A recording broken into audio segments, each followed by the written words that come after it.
Seorang ulama sufi bernama Mirsyad ad-Dinuri bertanya kepada Rasulullah sallallahu alaihi wasallam dalam mimpi mengenai musik, syair dan nyanyian. Kata beliau, Bismillahirrahmanirrahim. Ra'aitun Nabiya sallallahu alaihi wasallam. Saya pernah bertemu dengan Rasulullah sallallahu alaihi wasallam fi naumi dalam mimpi. Faqultu, lalu aku bertanya, Ya Rasulullah, wahai Rasulullah, hal tunkiru min hadha sima'i syai'an? Apakah engkau mengingkari mendengar nyanyian, mendengar syair? Apakah engkau menentangnya ya Rasulullah?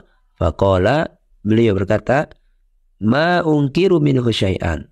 Aku sama sekali tidak mengingkarinya sedikit pun, tidak menentangnya sedikit pun.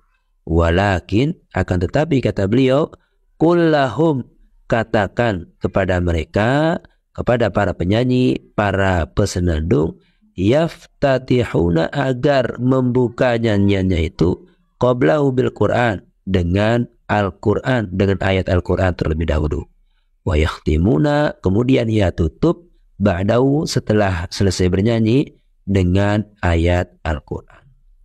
Jadi apa yang dikisahkan oleh Mirsyad ad-Dinuri ini semakin memperkuat bahwa nyanyian itu hukumnya boleh, bahkan bisa menjadi sunnah jika itu mengundang. Di antara sumber akidah yang keliru adalah menjadikan mimpi sebagai sumber akidah. Ini juga musibah banyak menimpa saudara-saudara kita dari antara kaum muslimin. Ya, tiba-tiba dia melakukan satu amalan, dalilnya mimpi. Dapat wangsit dalam apa? Dalam mimpi. Yang lebih canggih, saya bermimpi ketemu Nabi SAW. Nabi ajarkan saya wiridan ini. Nabi ajarkan saya solat ini misalnya. Kita bilang Rasulullah SAW meninggalkan banyak hukum-hukum, hadis-hadis Nabi SAW banyak. Itu aja antum, ini jelas dari Nabi SAW. Sanadnya sahih. Adapun dalam mimpi masih banyak kemungkinan. Kau salah lihat, kau salah dengar, ya. Mimpi kan tidak jelas seperti orang lagi bangun. Ya. Kenapa kau meninggalkan yang jelas, hadis-hadis Nabi, hukum-hukumnya yang sudah dijelaskan oleh para ulama, kemudian kau berpaling kepada sesuatu yang tidak jelas? Taruhlah kau benar-benar bermimpi dengan Nabi dalam mimpi, bertemu dengan Nabi dalam mimpi. Itu pun sesuatu yang tidak jelas. Apalagi para ulama telah ijma', kata Nawawi rahimahullah dalam Majmu' Syarhul Muhadzab, Al-Majmu' Syarhul Muhadzab, kata beliau, ijma' ulama tidak boleh mimpi dijadikan dalil. Mimpi itu paling banter hanya untuk isti'nas, untuk penguat. Contohnya bagaimana? Contohnya seorang dalam tidur bermimpi ketemu dengan Nabi, kemudian Nabi bilang, wahai fulan, hendaknya kau berbakti kepada orang tuamu. Itu enggak jadi masalah. Memang perintah untuk berbakti sudah diperintahkan oleh Nabi dalam hadis-hadisnya. Contohnya seorang bermimpi, saya dengar seorang bermimpi, saya mimpi ketemu Nabi, Nabi bilang, kenapa kau tidak sholat tarawih? Ya enggak apa-apa, silakan sholat tarawih. Karena memang sholat tarawih sudah ada dalilnya. Tapi membuat hukum baru tidak mungkin, karena agama sudah sempurna.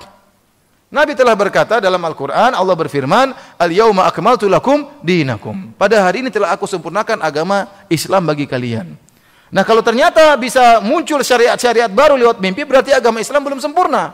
Berarti ada ajaran yang tidak diketahui oleh Nabi dan para sahabat dan tidak diketahui oleh semua orang. Sekarang baru Anda tahu karena Nabi kasih tahu. Berarti baru sempurna sekarang dong. Kalau begitu caranya, agama tidak akan pernah sempurna. Sampai tunggu bid'ah yang terakhir muncul baru sempurna. Paham atau tidak? Ya. Karena kelaziman daripada bid'ah sebagaimana perkataan Imam Malik rahimahullahu taala. Ya. Wa man za'ama annal bid'ah, barang siapa yang menyangka bahwasanya ada bid'ah hasanah, faqad za'ama anna Muhammadan khana risalah, ya. Barang siapa yang berpendapat ada bid'ah hasanah, maka dia telah menuduh Muhammad telah berkhianat terhadap risalah. Berarti ada sesuatu yang belum disampaikan oleh Nabi. Kenapa? Karena Allah telah berfirman, Al-yawma akmaltu lakum dinakum. Pada hari ini telah aku sempurnakan bagi kalian agama kalian, ya. Maka tidak mungkin Nabi kemudian membuat syariat baru dalam mimpinya.